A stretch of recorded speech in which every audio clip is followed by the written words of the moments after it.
Hi my dear friends, ഇന്ന് നമുക്ക് Sara Teasdale എഴുതിയ there will come soft rain എന്ന പോം ഡിസ്കസ് ചെയ്യാം. അപ്പം സാറ ടീസ്ഡേൽ ഈ പോം എഴുതിയത് 1918 1918 എന്ന് പറയുമ്പോൾ ഫസ്റ്റ് വേൾഡ് വാറിൻ്റെ കാലഘട്ടമാണ്. ഇതൊരു ലിറിക് പോമാണ്. അതുപോലെ ഈ പോം July 1918 Harper's monthly മാഗസിനിലാണ് first publish ചെയ്തത്. അതിനുശേഷം റിവൈസ് ചെയ്ത് അതിന് പുതിയ ഒരു സബ് ടൈറ്റിൽ നൽകി. ആ സബ് ടൈറ്റിലിൻ്റെ പേരാണ് വാർ ടൈം. അപ്പം നമുക്ക് നമ്മുടെ പോയത്തിലോട്ട് കടക്കാം. There will come soft rains and the smell of the ground. അപ്പം മനുഷ്യരാശിയെ തന്നെ ഭൂമിയിൽ നിന്നും വൈപ്പ് ഔട്ട്, അതായത് തുടച്ചു നീക്കുന്ന ഒരു കറ്റാസ്ട്രോഫിക് ഇവൻറ്റ് അല്ലെങ്കിൽ ഒരു ദുരന്ത സംഭവത്തിന് ശേഷവും നേച്ചർ, നമ്മുടെ പ്രകൃതി, അതിൻ്റെ സൈക്കിൾ അല്ലെങ്കിൽ ചക്രം തുടരുമെന്നാണ് ഈ പോവും നമുക്ക് പറഞ്ഞു തരുന്നത്. അപ്പം there will come soft rains and the smell of the ground എന്ന ലൈനിൽ തന്നെ പറയുന്നത് മഴ പെയ്യുകയും അതുപോലെ മഴ പെയ്ത് കഴിയുമ്പോൾ നമുക്കറിയാം ഒരു നല്ലൊരു നാച്ചുറൽ സെൻറ്റ്, ഒരു ഗന്ധം ഈ ഭൂമിയിലെല്ലാം നിറയും. അതാണ് പറയുന്നത് there will come soft rains and the smell of the ground. Soft rains അതായത് മൃദുവായ മഴ. മൃദുവായ മഴ എന്തിനെ സൂചിപ്പിക്കുന്നതെന്ന് വെച്ച് കഴിഞ്ഞാൽ വസന്തകാലത്തെ സൂചിപ്പിക്കുകയാണ്. അതായത് സ്പ്രിംഗ് സീസണിന്. സ്പ്രിംഗ് സീസണിൻ്റെ പ്രത്യേകത നമുക്കറിയാം. സ്പ്രിംഗ് സീസണിന് നമ്മൾ സീസൺ ഓഫ് റെസ്റ്റോറേഷൻ ഇല്ലെങ്കിൽ റിന്യൂവൽ ഇല്ലെങ്കിൽ ന്യൂ ബിഗിനിങ് എന്നെല്ലാം നമ്മൾ വിശേഷിപ്പിക്കാറുണ്ട്. അതുപോലെ തന്നെ ഈ ലൈൻ സിംബോളിക്കലി റെപ്രസെൻറ്റ് ചെയ്യുന്നത് റെസ്റ്റോറേറ്റീവ് പവർ ഓഫ് നേച്ചറാണ്. Okay. And swallow circling with the shimmering sound. Shimmering എന്ന് വെച്ച് കഴിഞ്ഞാൽ മീനിങ് തിളങ്ങുക എന്നാണ്. പക്ഷേ ഇവിടെ കോണ്ടെക്സ്റ്റിൽ സോഫ്റ്റ് ആയിട്ടുള്ളൊരു മ്യൂസിക്കൽ സൗണ്ട്, അതാണ് ഷിമ്മറിംഗ് ഈ കോണ്ടെക്സ്റ്റിൽ എടുക്കേണ്ടത്. അപ്പോൾ സ്വാലോസ് എന്ത് ചെയ്യുവാണ്? Swallows circling with shimmering sound. അപ്പം ഈ സോഫ്റ്റ് ആയിട്ടുള്ളൊരു മ്യൂസിക്കൽ സൗണ്ടൊക്കെ ഉണ്ടാക്കിക്കൊണ്ട് വട്ടമിട്ട് പറക്കുകയാണ് മീവൽ പക്ഷികൾ. അപ്പോൾ ഈ വൃത്താകൃതിയിൽ പറക്കുന്ന പക്ഷികൾ സംഗീതപരമായ ഒരു ശബ്ദമുണ്ടാക്കി ഒരു നല്ലൊരു അന്തരീക്ഷം സൃഷ്ടിക്കുകയാണ്. അപ്പം ഇത് റെപ്രസെൻറ്റ് ചെയ്യുന്നത് ongoing cycle of life in നേച്ചറാണ്. അതായത് പ്രകൃതിയിൽ കണ്ടിന്യൂ ചെയ്തുകൊണ്ടിരിക്കുന്ന ജീവിത ചക്രത്തെ പ്രതിനിധീകരിക്കുകയാണ് ഈ line. And frogs in the pool singing at night. അപ്പോൾ തവളകൾ എന്ത് ചെയ്യുവാണ്? അവർ രാത്രിയിൽ കുളങ്ങളിലിരുന്ന് പാടുന്നു. ഈ സിംഗിങ് എന്ന് ഇവിടെ ഉദ്ദേശിക്കുന്നത് അവിടെ ആ ക്രോക്കിംഗ് സൗണ്ടിനെയാണ്. Okay. And wild plum trees in tremulous white. ഈ വൈറ്റ് എന്ന് ഉദ്ദേശിക്കുന്നത് ആ കാട്ടു പ്ലം മരങ്ങളുടെ പൂവിൻ്റെ നിറത്തെ സൂചിപ്പിക്കുന്നതാണ് ആ വൈറ്റ് എന്നുള്ള വേർഡ്. അതുപോലെ തന്നെ ഈ വൈറ്റ് എന്നുള്ളത് നമുക്ക് അറിയാം അത് എന്തിനെ റെപ്രസെൻറ്റ് ചെയ്യുന്നു? പ്യൂരിറ്റി അല്ലെങ്കിൽ ഇന്നസിനെയൊക്കെ റെപ്രസെൻറ്റ് ചെയ്യുന്നത്. അതുപോലെ തന്നെ വൈറ്റ് എന്നുള്ളത് ഓഫൺ അസോസിയേറ്റഡ് വിത്ത് ആ സ്പ്രിംഗ് ബ്ലോസം, സ്പ്രിംഗ് സീസൺ ഇല്ലെങ്കിൽ ന്യൂ ബിഗിനിങ് ഒക്കെയാണ്. ഓക്കെ. അപ്പം and wild plum trees in tremulous white. Tremulous എന്ന് പറയുമ്പോൾ മൃദുവായ ഒരു ജെൻറ്റിൽ ഷേക്കിംഗ് എന്ന് തന്നെ പറയാം.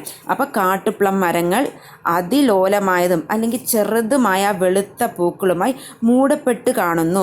അപ്പോൾ അതിൻ്റെ ഇതളുകൾ, ആ പൂവിൻ്റെ ഇതളുകൾ ഇളം കാറ്റിൽ ആടുകയോ വിറയ്ക്കുകയോ ചെയ്യുന്നതിനാണ് ട്രിമുലസ് എന്നുകൊണ്ട് ഉദ്ദേശിക്കുന്നത്. ഓക്കെ. നിങ്ങൾ നമ്മുടെ ഗൂഗിളിലൊക്കെ പോയി ജസ്റ്റ് സെർച്ച് ചെയ്താൽ നമുക്ക് ആ പ്ലം ട്രീസിൻ്റെ പൂക്കൾ ആ വൈറ്റ് ഫുള്ളും നിറഞ്ഞു നിൽക്കുന്നതെല്ലാം കാണാൻ കഴിയും. നമുക്കിനി അടുത്ത സ്റ്റാൻസയിലോട്ട് പോവാം. Robins will wear their feathery fire whistling the whims on a low fence wire. അപ്പോൾ ഒരു വേലിയിലിരിക്കുന്ന റോബിൻ പക്ഷികളെ വിവരിക്കുകയാണ് ഇവിടെ. അവയുടെ റോബിൻ പക്ഷികളുടെ കടും ചുവപ്പ് തൂവലുകളെയാണ് ഈ ഫെദറി ഫയർ എന്ന് വിവരിക്കുന്നത്. അപ്പോൾ അവയ്ക്ക് ചുറ്റും സംഭവിച്ച നാശത്തെക്കുറിച്ച് യാതൊരു അവബോധവുമില്ലാതെ സന്തോഷത്തോടെ റോബിൻ പക്ഷികൾ പാടിക്കൊണ്ടിരിക്കുകയാണ്. വിസിലിംഗ് ദർ വിംസ് എന്ന് റെപ്രസെൻറ്റ് ചെയ്യുന്നത് ഒരു കെയർ ഫ്രീ ആയിട്ട് ഒരു അൺബോധേർഡ് നേച്ചർ ഓഫ് ബേർഡ്സ്, അവരുടെ സോങ്ങിനെയാണ് വിസിലിംഗ് ദർ വിംസ് എന്നുകൊണ്ട് ഉദ്ദേശിക്കുന്നത്. ഈ ലോ ഫെൻസ് വയർ എന്നതുകൊണ്ട് ഉദ്ദേശിക്കുന്നത് മനുഷ്യർ അവശേഷിപ്പിച്ച നാശത്തിൻ്റെ പ്രതീകം എന്ന് തന്നെ പറയാം. The symbolic of the destruction left behind by humans.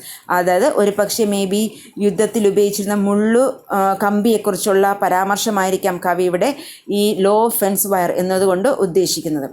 And not one will know of the war, not one will care at last when it is done. അതായത് ആരും യുദ്ധത്തെക്കുറിച്ച് അറിയുകയില്ല, അതുപോലെ അത് കഴിയുമ്പോൾ ആരും അതിനെക്കുറിച്ച് ആശങ്കപ്പെടുകയോ ശ്രദ്ധിക്കുകയോ ഇല്ല. അതായത് മനുഷ്യ സംഘർഷവും നാശവും പരിഗണിക്കാതെ പ്രകൃതി, നമ്മുടെ നേച്ചർ, അതിൻ്റെ ചക്രം തുടരുന്നു, അതിൻ്റെ സൈക്കിൾ തുടരുന്നു എന്നാണ് ഈ ഫസ്റ്റ് സ്റ്റാൻസയിലും അത് തന്നെയാണ് അതിൻ്റെ തീം. സെക്കൻഡ് സ്റ്റാൻസയിലും അത് തന്നെയാണ് പറയുന്നത്.